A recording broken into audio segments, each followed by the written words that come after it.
Hello everyone, and welcome to our talk, Women in Endurance Sports, Part 2. Due to a completely unavoidable technical issue, I forgot to press record. The first 10 minutes of this talk are missing. Those minutes covered introductions and a bit about our speakers. I highly encourage you to go and follow Natalie Cresswick, Olivia Ross-Hurst and Shakira Akabusi on their social media to learn more about these wonderful women. We join our discussion at the point where our moderator, Merilee, has put the question of mental fortitude to our panel. Feeling particularly miserable, I'll be like, oh no, actually that's why I did it. I've got to remember that. And I found that really helped to kind of push me on. And also trying to reframe things, I think, so often, and particularly with people I coach as well, we can often switch to seeing the negative side of things. So I know Shakira spoke about like how the enjoyment of sport and the enjoyment of exercise, and absolutely, completely 100% agree with that. And I think, unfortunately, when we start putting races into the mix, we get performance anxiety, confidence dips, we compare ourselves to others, and all those things then can can hinder kind of our enjoyment and our performance as well. So kind of thinking of noticing when you're getting those negative thoughts come in your mind, like, oh, I'm not good enough, oh, that person's done more training than me, oh, I can't do it. Noticing those things and try and reframe them and think, well, actually, yes, maybe that person's done more training than you, but actually, what have you done? Where did you start? Where did I start, and where am I now? And sort of things like that, kind of trying to see the positives rather than the negative voices that can kind of sit in the back of our minds and cause havoc. Absolutely. Liv, on your side, obviously you've spoken about injury, and of course injury is something that can be really difficult mentally in terms of how it affects, the goals that you've set for yourself and everything else. How have you dealt with that and coped with it? And are there any things that you've learned from that experience that might help others?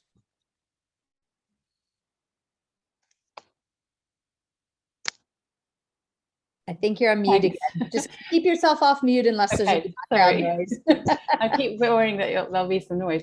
Yeah, I mean, just to say I completely agree with everything that Nat said. But in terms of managing injury, it's a really, really tough one. And I know it's something that lots of people that I coach go through. And it's something that I'm constantly battling with, actually. And I think that's the beauty of triathlon, is that there's usually something you can do which I really love. So say I can't run, I can get in the pool, and I think it's about, as Nat said, trying to reframe your negative experience into something positive. So I'm not the best swimmer at all, and it's my weak point. If I had a choice, I would just run all the time, but that's not what I can do.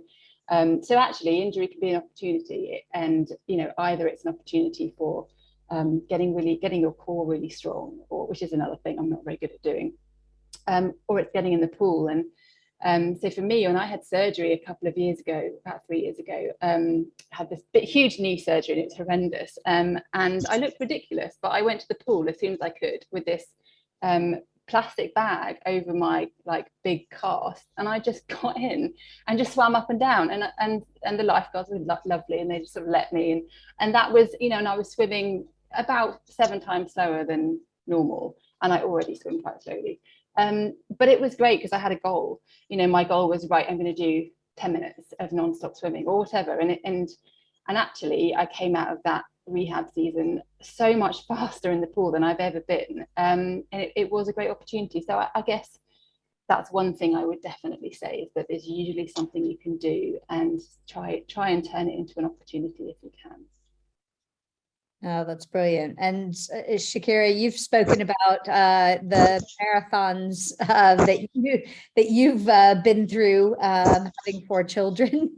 How does that affect your mental attitude towards what you're trying to achieve sports wise? And are there any thoughts that you can share that would be helpful to others as they go through different phases of life and what that means for their athletic side?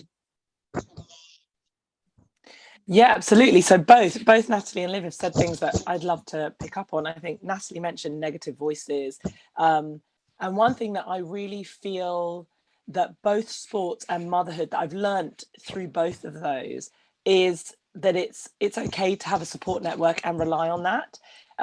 You know, so often we are competing, you know, we are running our own race, and we've got other competitors, and so even though it's a solo sport, we might feel like it's really down to us, but actually in motherhood and in sports, how important that support network is. And I've got no problem asking for help if I need it, whether it's from a coach with sports, or whether it's, you know, family with my children, or, you know, however it is. I actually think utilizing that support network, being able to be aware of what our weaker points might be when we're in a sports, and the areas we need to work on, and how, you know, how we can utilize the people around us, even if that's, you know, that friendly competitiveness when you are training in a group and you've got that person, and, you know, I know, okay, I sit behind you anytime we're going to do a 400 meters, I'm going to sit behind you till the bend. But actually that's really good for me, because it helps me learn, you know. So I think that's the first thing, is recognizing that having a support network and having to rely on that support network isn't a weakness, and that's actually can be a real benefit. And then Liv mentioned there's something that again, really important, is that potentially sometimes it can be an opportunity. So there's this real misconception that, you know, when we have children or we go through pregnancy, our bodies are going to be weaker, or our core is going to be weaker, or our pelvic floor is going to be weaker. I've never been stronger or faster or fitter than I have as a mother. And I really think that's because I took the time to lay those strong foundations, where at other times in our life we might not. So whether it's you know, pregnancy or injury, obviously the two are completely different, but it gives us this opportunity to really start building strong foundations, and I think that's also really key. And then finally, I think for me, mentally, something that I love about sports and again motherhood is this opportunity of self-discovery. Like, I've never, in both running and parenting, I've never had to dig deeper for levels of energy when I thought I was depleted, but actually there's still something more, you know. And they say you can't pour from an empty cup, but you absolutely can. And whether that is motherhood or you're doing a triathlon, but those times where you are like, oh, I can't, and then you just find somewhere, you find it, and you carry on. And that, to me, I feel really empowering when I look back on that, and I realize, actually, in that time where I really struggled, I still got myself up and I carried on. And that allows me to really have that sense of self-empowerment and knowing that I can do it. And I think if we can use these moments as opportunities to you know, harness that type of power and that type of self-belief, that can be really powerful. Yeah, so I mean, on that, you know, I think all of us have had moments at various different times in life where we found it really difficult just to get back into a routine, or, you know, to get out for that training session when the weather's miserable. You know, what are the techniques that you use, or how do you motivate yourself to do to get out to get into that training when you don't feel you have the energy all the time? When you've got nothing left. Yeah. Oh, when you've got nothing left. Yeah. Well, this might be a bit of a contradiction of an answer, but again, I'm very, very, very passionate about listening to your body. And sometimes it takes us a while to read our body signals, but there are times when you really do need to push it. And it's, you know, it's time to, as I said, get that deep energy and really dig deep. And I think that comes back to, I think it was Natalie who was saying about your reason why, and having that real reason why. And it's got to be a, you know, real strong, deep reason. And I think that can really help us in those moments.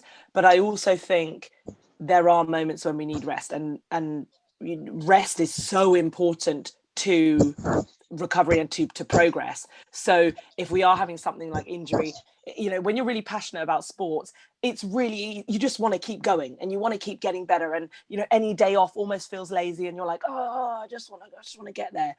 But being able to switch our mindset to understand that rest is an investment in our progress, as opposed to taking time off or being lazy. Those rest days are really important, and being able to find that balance. And it can be hard, especially if sports is your mental release, you know, and it can mean so much to your day-to-day routine, whether it's stress or whatever it is that you need to get out.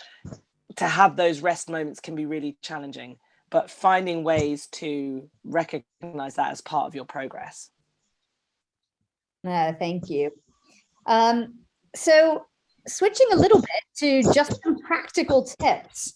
When it comes to running or triathlon or cycling, what are some of your favorite pieces of gear, or any tips on shoes, chafing, sports bras, all those kind of practical clothes aspects of what you need to do to be successful? Liv, do you want to jump in with any of your thoughts on your favorites?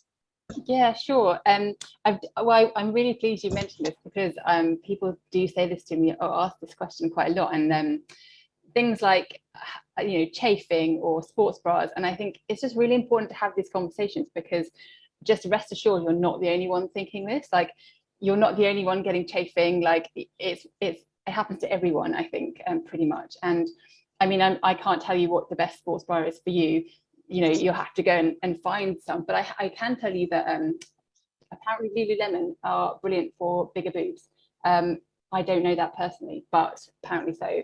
I use Shock Absorber, and then Adidas have, Shakira's laughing at me, Adidas have loads of different ones, but yeah, but don't be afraid to have these conversations with your friends, because it's just really important to be comfortable. I think that's the biggest thing. And the same with shoes. They're so, running shoes. I can't tell you what the best shoe is for you, because everyone's feet are different. I think when you're starting out with a running program or with a triathlon program, you've just got to be comfortable, and you've got to be excited about going out for your run as much as you can. And if your feet are uncomfortable, that's not going to work. So that's probably my best advice. I think.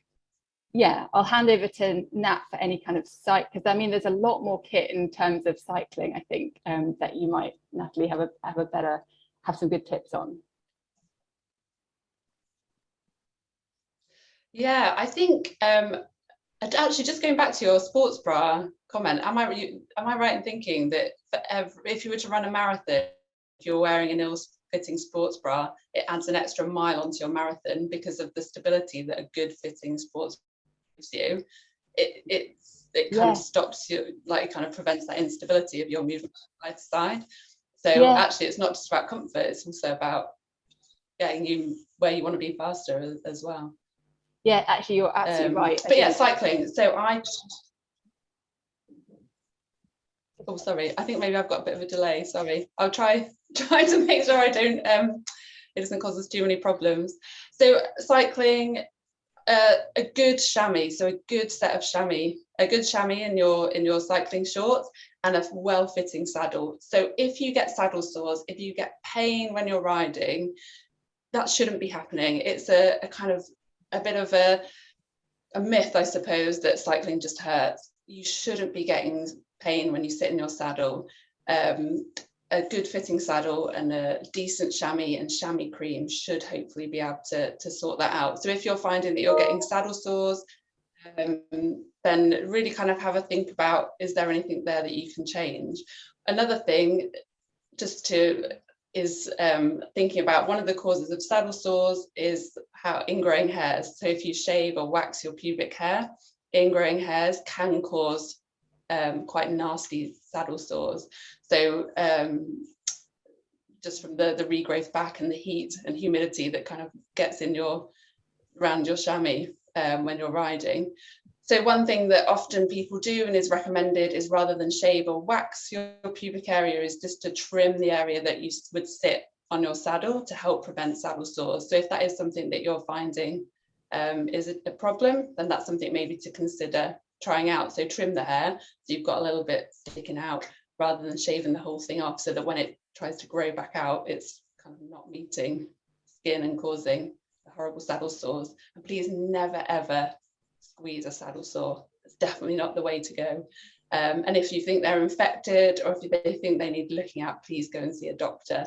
So I know some people who've had kind of like marble-sized saddle sores and will still sit on the saddle and just think that, this is cycling, you get saddle sores. Please don't do that. Go and see a doctor, and go and see a bike fitter who can help you look at what is a good saddle for you, because you want to make sure it's the right width so it supports you, but you also want to make sure it's nice and comfortable when you're sitting in your riding position. So a saddle that works for you, try them out. Specialized, if you buy a specialized saddle in the shop, you can change that within 30 days. So if you find actually this is not the one for me, I want to try another one, you can swap that within 30 days. So that's a really good way of being able to make sure that, yeah, actually I can do a long ride on this saddle and it is right for me. Or actually, do you know what, 50 miles, fine, 100 miles, no way. So that's the kind of key things that I would say. And yeah, apply chamois cream and don't sort of suffer in silence. It shouldn't be painful. Go and see a bike fitter, please. No, I think that's incredible advice. And, you know, there's bike fitters and equally for running shoes, there are great companies out there that will really help you by finding the right, you know, the right insole, choosing the right shoes in the first place, depending on your feet, and all of that stuff. You know, it feels like, oh, I don't want to pay the money at the outset to do this because it costs money to get the right advice. But actually paying that money up front and learning what you need so that you choose the right products is actually a hugely valuable investment to avoid injury, but also to avoid all the pain. Shakira, do you want to talk about running and some of your best tricks and tips?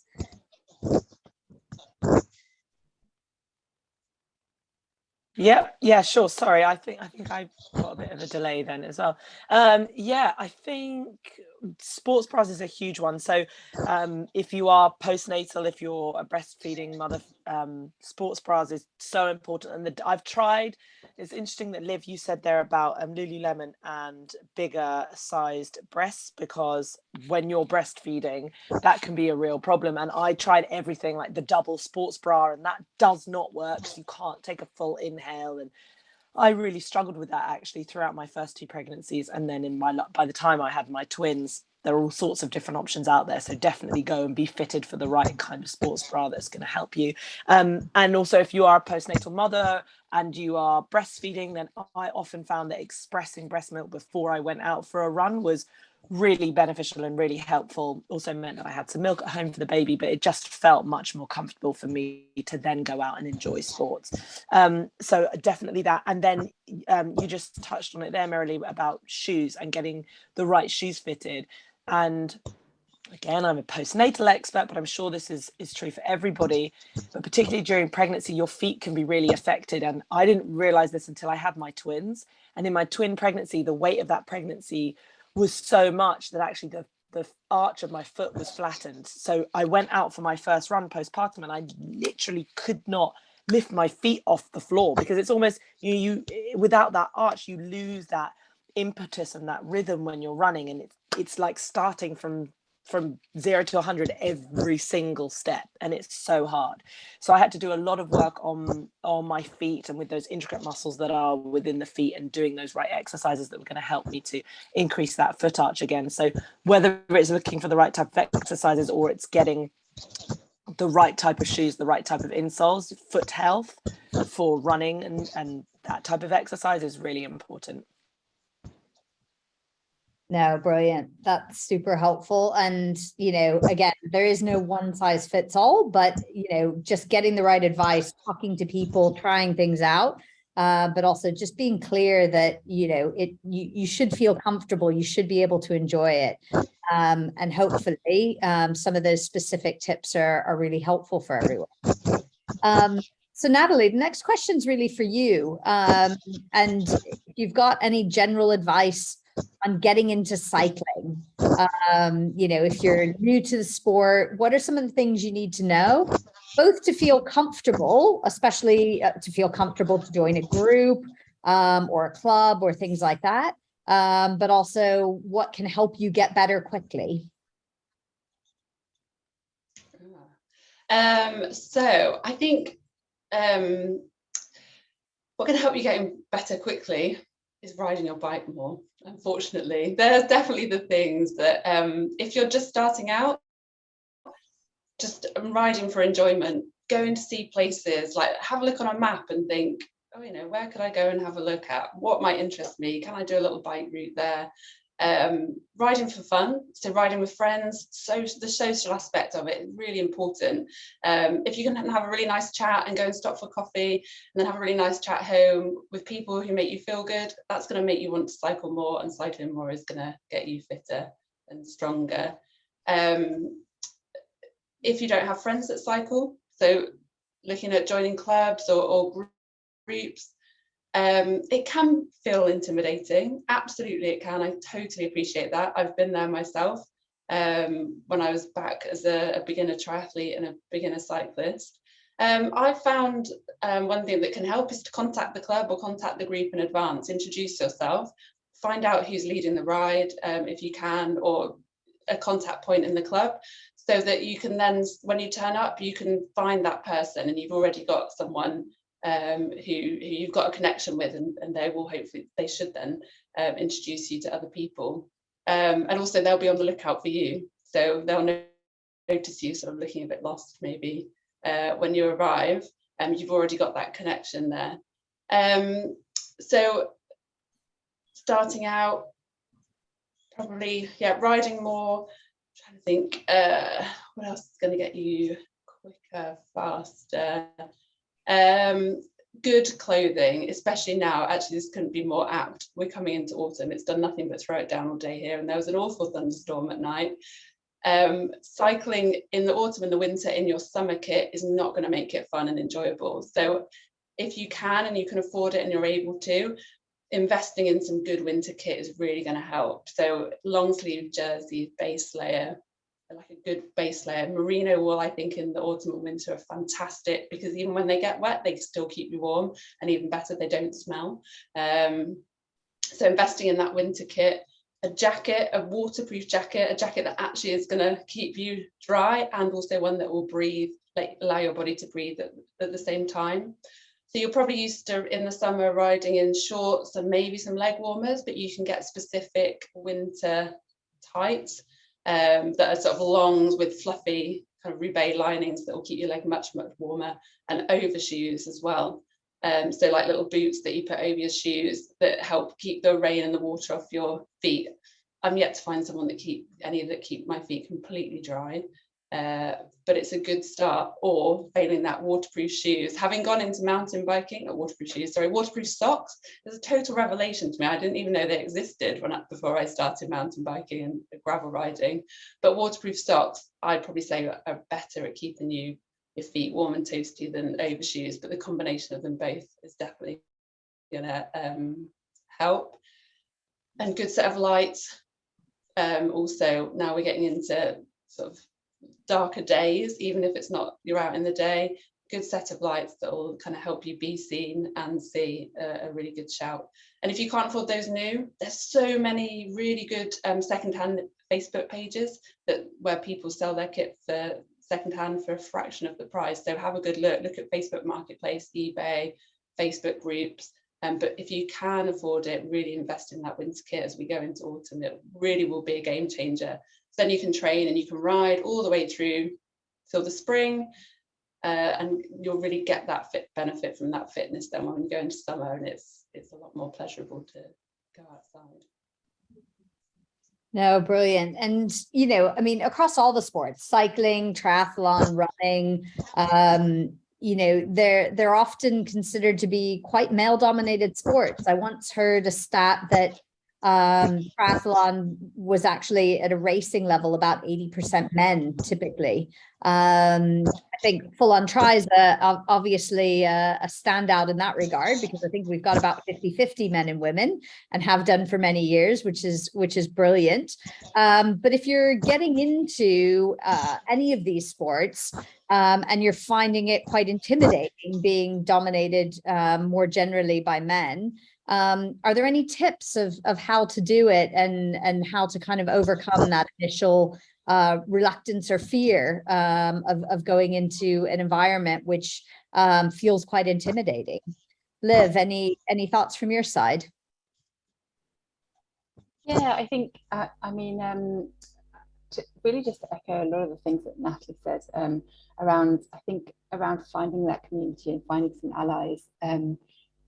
I definitely was terrified when I joined Full On Try, and for no reason really, because everyone's so lovely, so nice. But it's scary going into something that you don't know, and that, you know, that's even with a background as a runner. But making a couple of good friends is priceless, I think.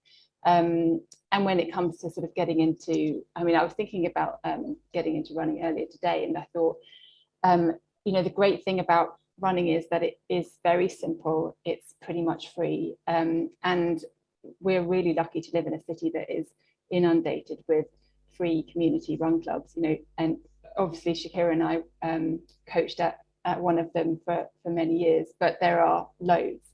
And I think it's about you've just got to harness that enjoyment the best way you can. So you don't have to, and don't put like limits on yourself. You don't have to be able to run for 2 hours. If you're the kind of person that likes to do short sprints, then go for that. You know, if you're the kind of person that likes off-road trail runs, go for that. You know, find your thing. And I think you know, chase the joy in it, and that's how you'll really get the most out of it.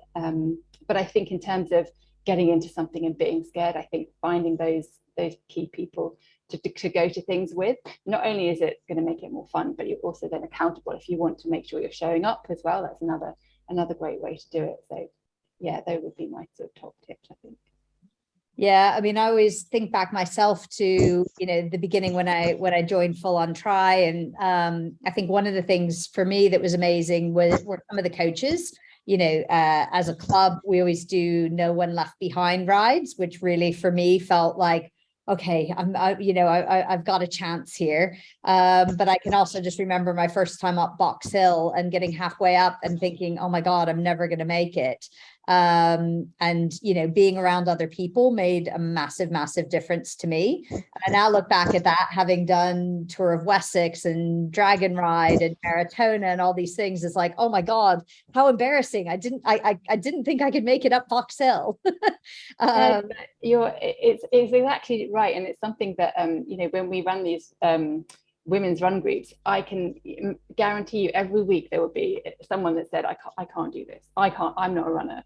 I'm going to have to walk. And, you know, it's absolutely fine. And I just want to reassure people that you're not the first person. There'll be many, many more that come after you that think they can't do it. And of course you can. You put one foot in front of the other, you're a runner. You go up the hill, you're a cyclist. You know, but I think it's really great to talk about this, because I was the same. I remember my first New York account, and looking at the people, the cyclists, and being like, I could never do that.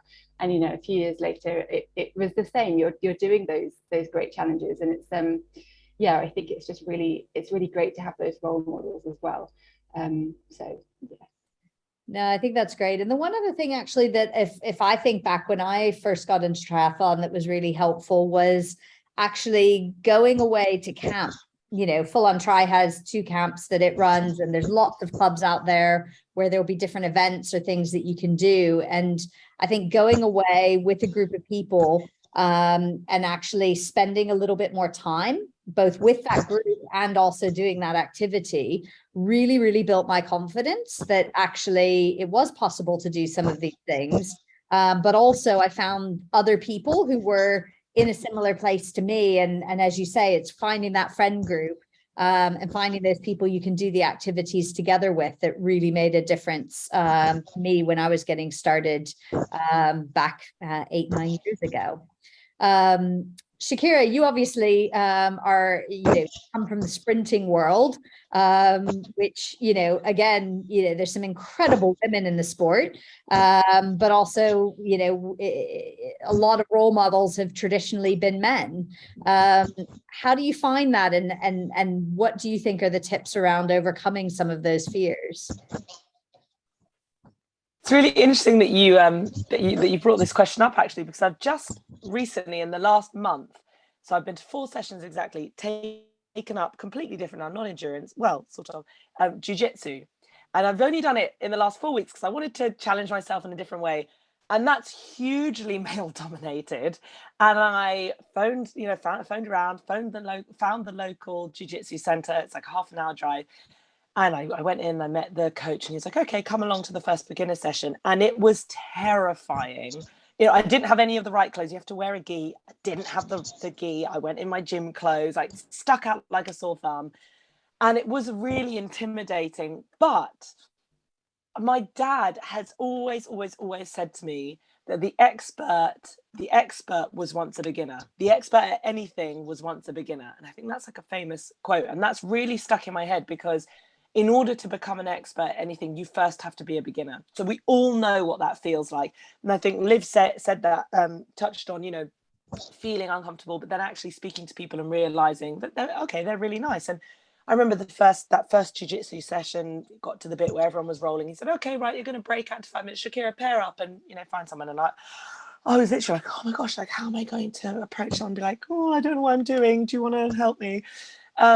But firstly, everybody was so nice. Everybody was there. I was in a beginner's class. I knew what I'd signed up for, and everybody was actually really incredibly helpful. And I realized that the stereotypes I always talk about shattering for mothers, and we tell mothers, oh, you can't do this now you've had a baby. Actually, I was stereotyping them. I was stereotyping these men the second I walked into the room, thinking, oh my gosh, you're really intimidating, you're not going to be welcoming, you're not going to talk me through something. And I have only had positive experiences. Now, it still doesn't help. I've got to go again on Thursday and I'm still nervous, which is ridiculous. But I think that recognizing that I need to let go of my stereotypes, and also realizing that I'm there for me. I have something that I really want to achieve. I want to progress to something. I am a beginner and I'm comfortable in that. I'm not afraid to walk into a space. I said earlier about support networks. I'm not afraid to walk into somewhere and be like, I'm here to learn. I don't know this. I'm here to learn. And I think if we can recognize, like I said at the very beginning, if we can recognize areas that we still need to progress, I know what my strengths are, but I also know where my weaknesses are, and I'm just open to learning. No, brilliant. I think, as you say, it all comes down sometimes to just remembering that everyone else has been in the same boat at some point in time. And if you can now almost just tell yourself that before you go into the situation, it can make everything seem a lot less intimidating. And I guess moving on to some of the stuff around pregnancy, and I think what's important on this, of course, selfishly, being pregnant at the moment, there's loads that I can learn. But I think what's important about when we talk about prenatal, postnatal, all these kinds of things, it's not just about that period in your life when you as a woman might be going through it. It's also understanding this so that you can help your friends. You might be able to help your partner if you're a man. So I think before we dive into that topic, I just want to kind of give that context that actually it's important for everyone to get an understanding of some of these things, because it may be something that you'll go through in the future, even if it's not in your plans right now. And it's certainly something that being conscious of can be really helpful for others around you.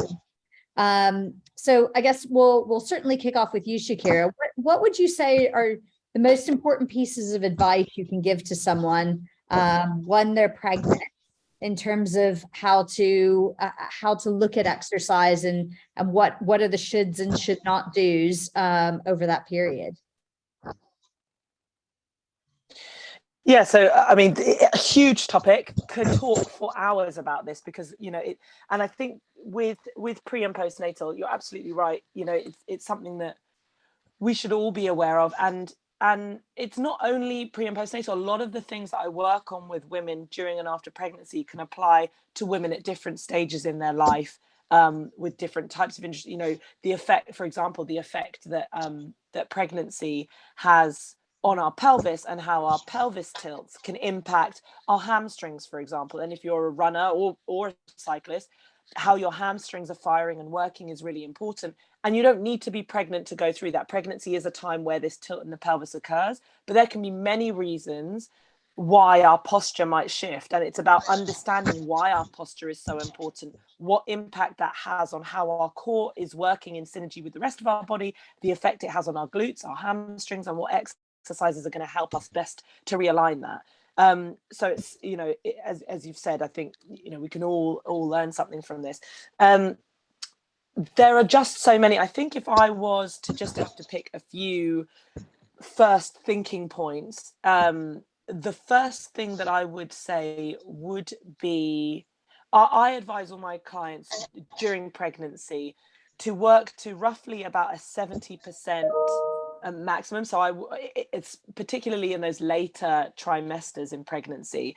So whatever your 100% maximum is, and that's relevant to on the day. So it doesn't mean, okay, I usually run 100 meters in this and now I'm going to run it in this, because you know how your energy levels, how much sleep you've had, how nauseous you're feeling, what stage in the trimester you're at is all going to impact. So whatever your 100% maximum would be on that day, I would be training to around the 70% mark during those later trimesters. And that I would use that for cardiovascular training and also weightlifting, strength training, resistance training, whatever weight you would usually lift. I would look to be training around that 70% mark during pregnancy.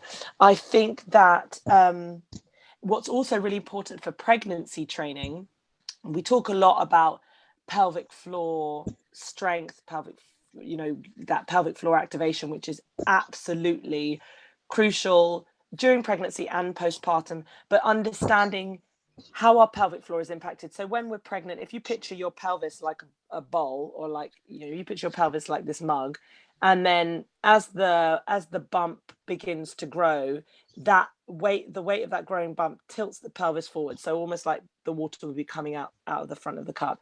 And if you imagine all our internal organs, the baby, amniotic fluid, everything is, our pelvis is in normal alignment, everything's really equally distributed across the bony structures of the pelvis. But the second that bump begins to grow and our pelvis is tilted, all that weight that should be supported on the bony structures of the pelvis is tilted off, and we have much less support. So there's a lot more pressure on the pelvic floor in that time. So we can still continue with impact exercises, which I was running in my first 2 pregnancies. I ran up until 2 weeks before I gave birth. But it's understanding how the pelvic floor is impacted, how this tilt impacts our glutes and our hamstrings, and the right type of exercises that are going to help us manage that pressure across our core when we are doing impact exercise, and also then postnatally how our glute strength and our hamstring health is going to help us to bring our pelvis back into that optimum position. So to that end, some real logistical sort of take home advice is to work on to definitely stay connected with your pelvic floor, but do a little bit of research and understand exactly how your pelvic floor is orientated and why it's so important. But to completely contradict myself, also really bear in mind the importance of relaxation of the pelvic floor, particularly in the 3rd trimester. So we talk a lot about strength, very important pelvic floor strength, but when baby descends down the birth canal, pelvic floor strength is not what we need. We need our pelvic floor to be able to relax. And again, postpartum, when we're looking at pelvic floor health, if our pelvic floor is like a fist, if I want my fist to be of any use, to lift, grab, hold, pull, anything, I first have to let that go in order to get that full power of the pelvic floor. If all we do all pregnancy is strengthen the pelvic floor, and then postpartum we want to strengthen the pelvic floor, we actually can get a really inefficient deep core. So we really also need to make sure that we're really working with that balance of strengthening the pelvic floor, but also learning to let it go in order to then get that full power through the work of the pelvic floor. And I could carry on for hours, but that's the smallest nutshell I can put it in. And are there any exercises beyond the pelvic floor ones, or things that people should start doing that help get through pregnancy and that can make it actually a better period? Yeah, absolutely. So something like the bridge exercise, or if you're, if you feel comfortable lying on your back, and again, I get asked this all the time, can you lie on your back during pregnancy? So you can lie on your back during pregnancy for short periods of time, provided you feel comfortable. And it really is one of these things which is why I said, really get to understand, look for that knowledge of what your body's going through, because, it can be different, not only for each woman, but for each pregnancy. So during my first pregnancies, I felt fine lying on my back, and I was running up until 2 weeks before giving birth. But when I had my twins, everything was different. And by 16, 20 weeks, I didn't feel comfortable. But if you feel comfortable lying on your back, the bridge exercise is fantastic. It's not only working your core, your deep core, the pelvic floor, it's also working the glutes. It's helping with that pelvic stability. It's a fantastic exercise. We need to use our hamstrings in that workout as well. Also something like the bird dog exercise, where you're on all fours. If you're in your later trimesters, or you have a multiple birth pregnancy, and you feel like that's too much pressure on the front of your abdominal wall, you can use that same exercise, but just place your hands up onto a level, like a step or a bench. That's going to take some pressure off the front of your abdominal wall. That exercise, again, is really fantastic. And then postnatally, I'm always really keen to work on single-sided exercise, because running, if you're really looking at running, it's a single-sided exercise. One foot is on the floor at each time.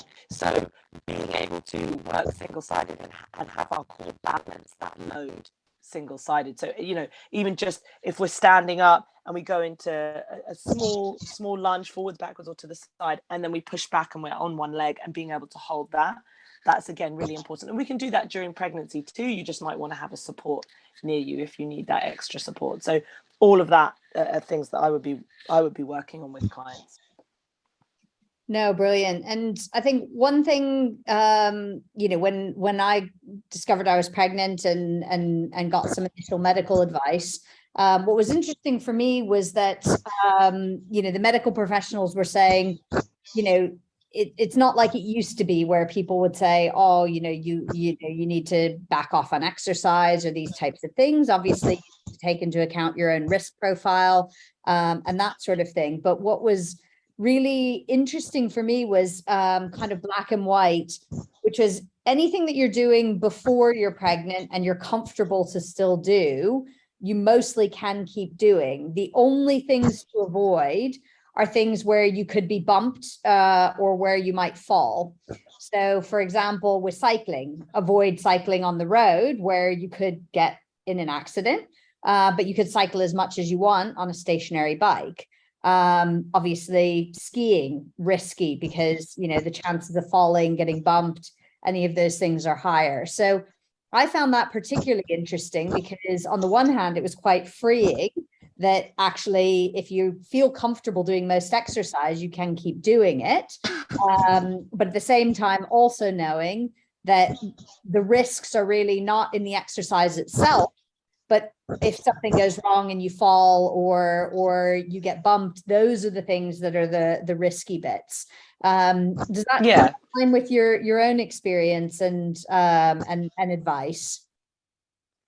Yeah, so something that, like you said, a contact sport, something like kickboxing, something like horse riding, those are the things where, I mean, always we need to be talking to a medical professional, but those are the types of things that you would really need to be looking at your involvement with them, and the risk factors associated with that. The risks of where you falling and impact is hard, like surfing, But in terms of movement, I mean, anybody who is a second-time mother will have this already, because they'll tell back in the day where they used to say, oh, don't lift during pregnancy. But if you've got a toddler, that toddler needs to get in the high chair, needs to get into the car seat, and you still need to do the shopping, the bags need to get in the house, you still need to be, everything else that we need to do. Life doesn't stop. So functional training, that's why I'm really, why I said to you that what's most important, I think, for pre and postnatal training is that we're giving women the knowledge to feel confident in making their own decisions. Because it's all well and good saying, oh, well, yeah, as long as you feel comfortable doing it. And then you're like, well, I don't know if I feel comfortable, because that really twinged. And is that bad? What does that mean? And so really, really helping women to understand exactly what is happening.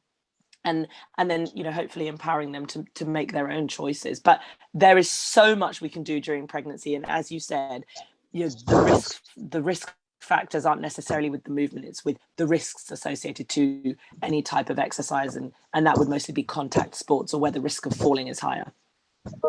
Yeah, no, it makes perfect sense. And I guess just to kind of close out this particular topic, when after the baby comes, what's your advice about getting back into things as you're in that postnatal period? So I'd initially, the first thing that I would be doing is looking at your breathing. And the way the respiratory system affects the core and how our core activates is fascinating. So really reconnecting with a proper, true breath, really important. If you've been pregnant for 9 months, that last part of that pregnancy, that baby's taking up a lot of space and your lungs have not had that full capacity. So being able to almost retrain yourself to take that full deep breath, and how that works with the deep core activation, that would be number one. Posture, pelvic health, so not just the pelvic floor but also the pelvis itself. As I said, glute exercises, I would really focus on glute exercises and anything that's going to help us to realign our pelvic, all those pelvic stabilizers in the core. I'd be looking at diastasis recti, so where the two front halves of the rectus abdominis muscle separate out to the side during pregnancy, assessing that gap, which you can actually self-assess. There's a way to do that. And then working on it, very briefly, our abdominals are split into 4 layers. You've got the transverse abdominis.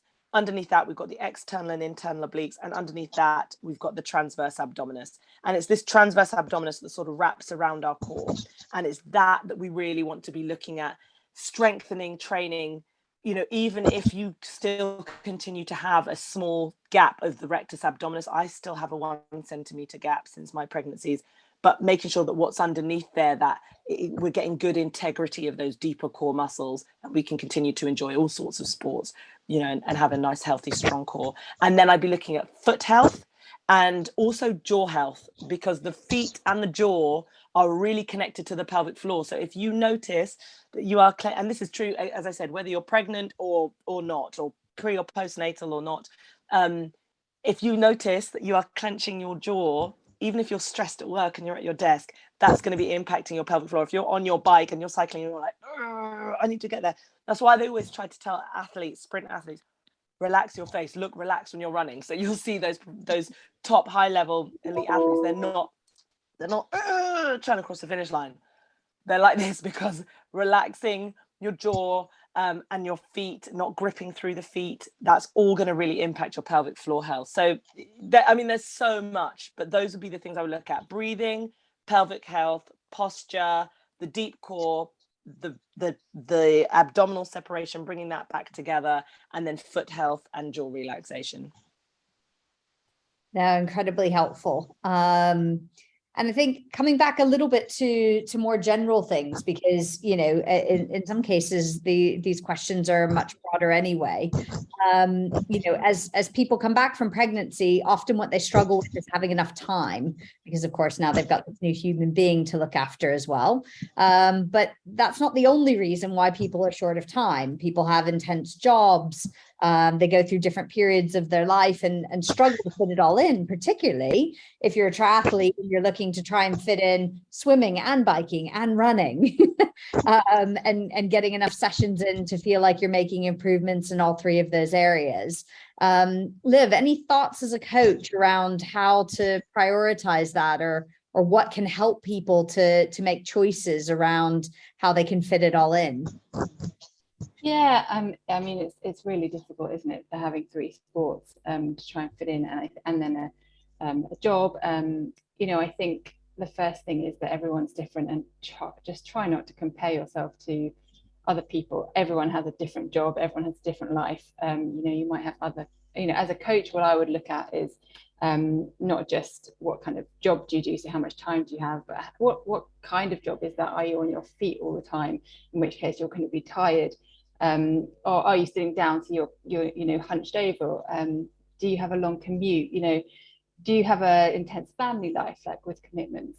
They're all really important, and I think it's about having if you do have a coach, have a really great conversation with them about what's important to you, and be really honest with yourself, because that's what you don't want, is to make yourself feel guilty or bad about not doing as much as you think you should be doing, because that's just not the case.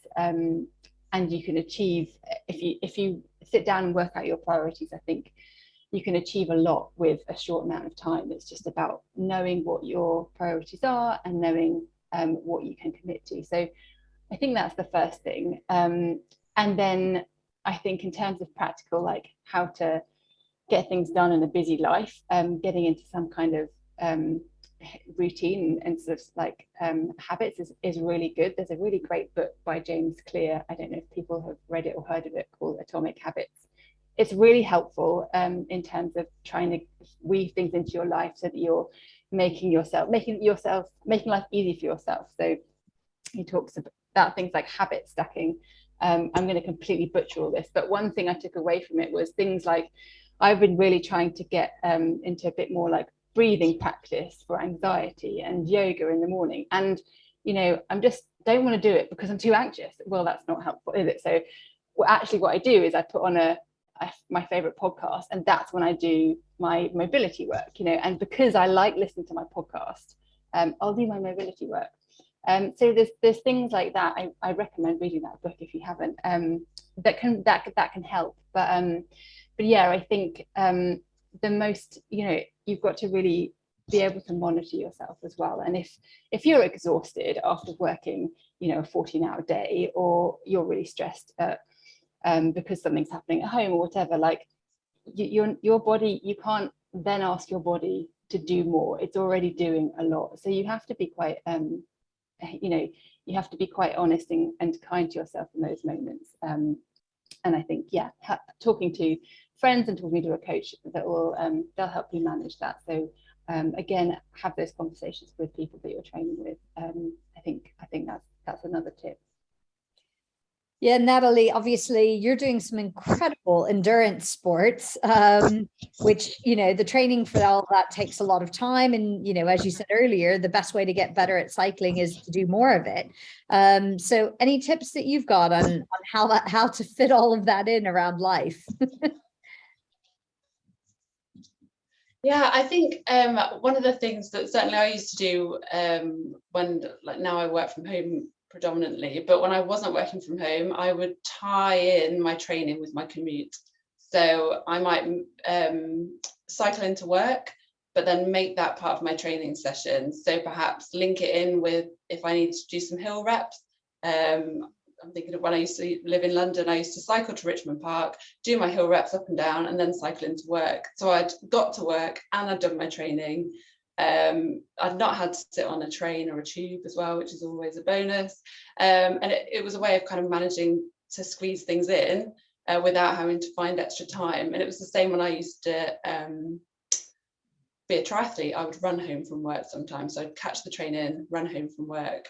And you need to be a little bit organized, because you might need to take, if you're going to cycle in, I didn't like to do hill reps with big bags on my back or whatever. So I'd take stuff in the day before, so that I could then just ride just me on my bike and not have to worry about carrying extra stuff. Sort of more latterly now, I think it's more kind of finding, how have I fit stuff in, trying to think, having conversations. So for me, I used to have absolutely zero responsibility, and then we got a puppy, and then I realized actually how little responsibility I had in my life before that, and how things had changed. Even though it was only a puppy, we don't even have a baby, we just have a dog, and we suddenly have to look after something that needs walking, and it needs training, and it needs looking after, and you can't just leave it on its own. But so for me, having the conversations with my husband about, okay, how are we going to manage this? So you can do your sport that you love, and I can do my sport that I love, and we can also look after this dog, and we can spend time with each other. So kind of looking at how to work all those things out, and making some of the things that you love doing. So I love being social, love seeing friends, so that becomes part of my training as well. So if I need to do a particularly long ride, although I might not have many people I know that want to come and do an 11-hour ride with me, I might have people that will be willing to do a 4-hour ride. So can I catch up with friends and do that 4-hour ride, and then carry on for however long else I need to go on my own? So it's, I guess, just like working things out, so that you're still able to do the things that, I guess, I suppose, sort of working out what's important to you and how you fit that in. That's not very helpful, is it? Saying just work it out. I feel like I've just answered the question by saying just work it out, but no, I think if it is really important, again, it comes. It is really helpful. And I think one of the things that you hit on is, you know, if being social is important to you, how can you find ways to be social and also do your workout? And I think, you know, for many of us who are in clubs, that's part of the reason why being in a club can be so incredibly rewarding, because rather than going up to the pub with your mates and, you know, having a few drinks and eating food, you can actually be out cycling, swimming, whatever, with a group of people that are like-minded. And even if your objective of your cycle ride is to go to a great coffee stop and have cake and coffee, it's amazing how much exercise you fit it around that, which I think is really, really helpful. One other question along those lines, you know, we talked a lot about swimming, biking, running, but strength work is also really important. And, you know, we've got some questions around gym work, strength work. And I think particularly for women, one of the things that, you know, you hear a lot about is, you know, bone density as you get older in life. And so how do you prioritize strength work within the broader workouts that you do? And I guess this goes both from a coaching point of view as well as other things, so that we can keep that as a priority too, while fitting it in with everything else, which is of course the challenge we were just talking about. Olivia, any thoughts from your side as a coach or athlete on that side, particularly given how important some of that stuff is to avoiding injury?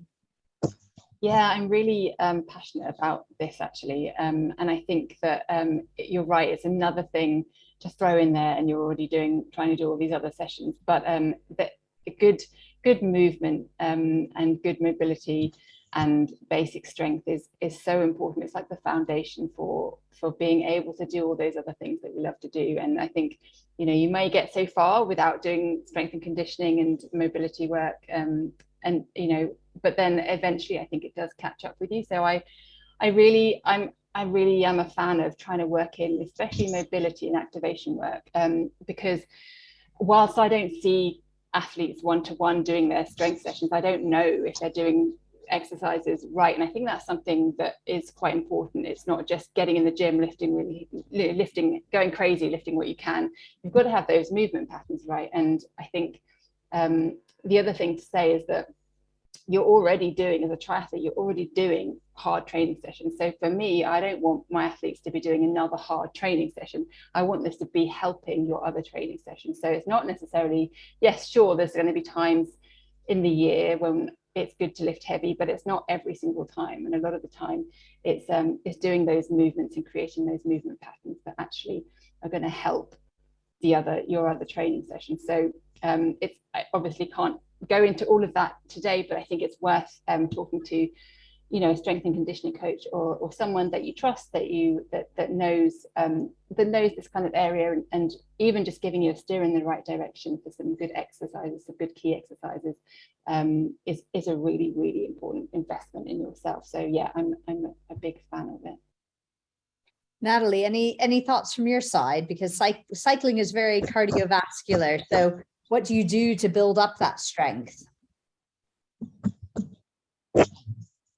I think very similar to Liv, those strength and conditioning sessions, and it's not just about the strength, it's about the conditioning. Because if you do a squat and actually your glutes aren't engaging, that squat's not going to be as effective if you've got those glutes engaging and you're kind of actually working the muscles that you want to. I think something I've found really helpful is trying to stop thinking of it as, oh, this is something I've got to do, or oh, this is an extra.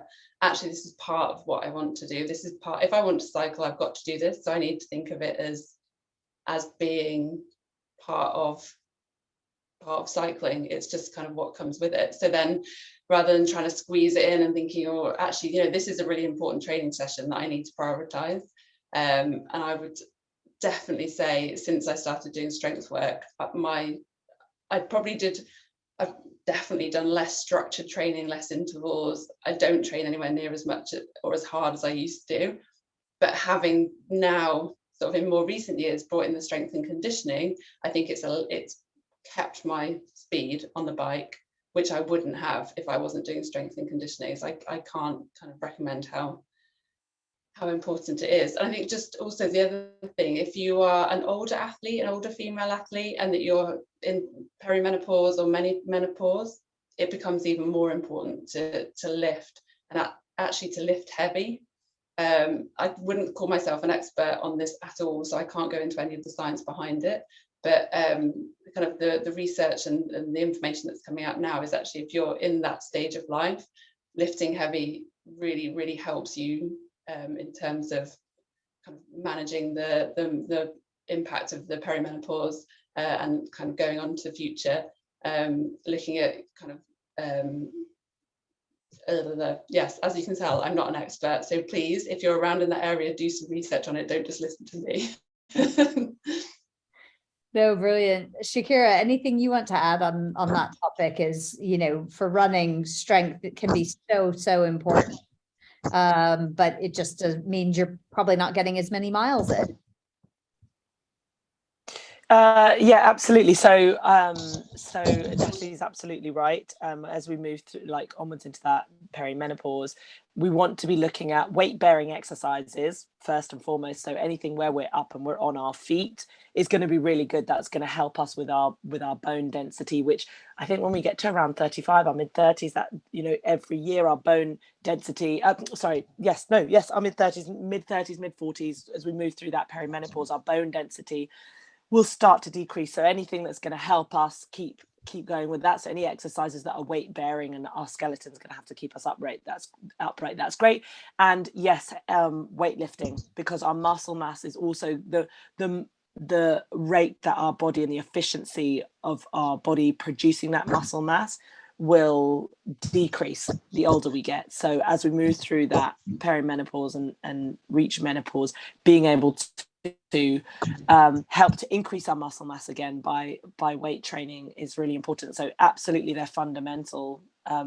It's fundamental to sports. I mean, I actually preferred, I've always enjoyed the gym, but I prefer the gym when I am focused on a sport like running or cycling, because then you really have a target and a goal for what it is that you want to be working on, and I find that quite motivating. Oh, incredibly helpful.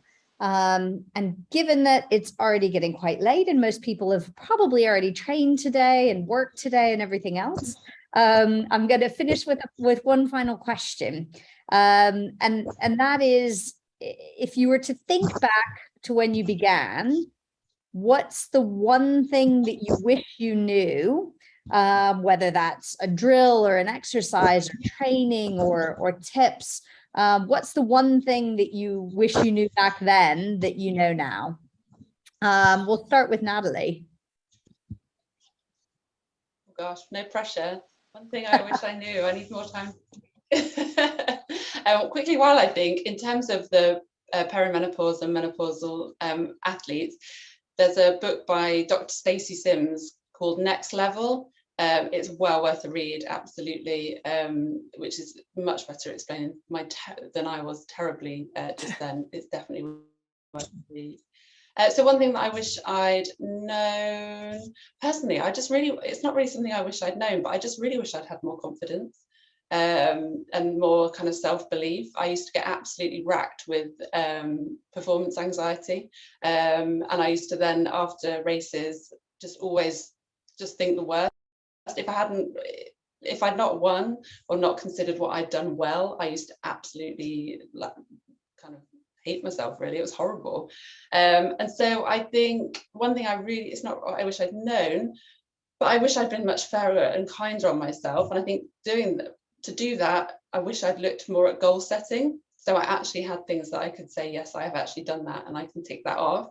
So in a race, even if you don't win, you might set yourself 3 or 4 goals, and even if you don't maybe achieve, it's not just about winning, but even if you don't achieve kind of the outcome that you think you wanted, if you can look through and say, well, actually I did this and I did this and I did this and I did this, therefore it's been a really positive experience, that's a really good thing. And goal setting is also really, really good for tracking your progress. So you can say, this is where I was, this is my goal, I've achieved that goal, therefore this is where I've got to, this is my progress. And that's really good for building confidence. I know a lot of people really hate goal settings. I used to be one of them. But if you can kind of across your season, the next couple of months, a training session, a race, if you can set yourself a goal, and then no matter what happens with the outcome, if you've achieved that goal within it. So it might be as simple as saying, when I go out for a ride, my goal is going to be that I'm going to drink both of my water bottles, and no matter what else happens, I've drunk both those water bottles, because that's often something that can get missed. You can get to the end and say, oh, actually, no, I've achieved that, and now I'm more hydrated, and I'm going to carry on doing that for the future. So I've got progress here because I'm no longer dehydrated at the end of my rides. And you can see, I don't know if that's a very good example, but so yeah, one thing I wish I'd known was to have faith in goal setting instead of turning my nose up at it. That's brilliant. Shakira, what about from your side? I think I was desperately trying to think while Natalie was talking. Then I got carried away listening, because that was really insightful. I think one thing I wish I'd known is that timelines of progress are so individual. And I mean, I'm talking again from a pre and postnatal aspect, but so often we see timelines attached, in particular for postnatal women, like, you know, so and so's done this 5 months after giving birth, or 6 months after giving. And actually, I've realized through every single one of my pre and postnatal journeys that a timeline of somebody else is completely irrelevant to me and my progress, and being able to feel comfortable in that. I also think two other quick things. The first thing would be, in terms of, again, a practical exercise, if there was one thing I had to cling to, and Liv's probably has much more insight into when this wouldn't be appropriate in terms of training schedules, but hill running is one of the most beneficial, one of the hardest, but one of the most beneficial types of training I've done. You know, you're really getting that strength training and that cardiovascular training all at the same time, that endurance training. So hill running to me is something that I have to push myself to do, but I always really feel the benefits of it when I've done it. And I guess, yeah, no, that's it. I'm going to leave it there. I could talk for hours, so let me just stop now. Liv, your turn to close us out with your top tip.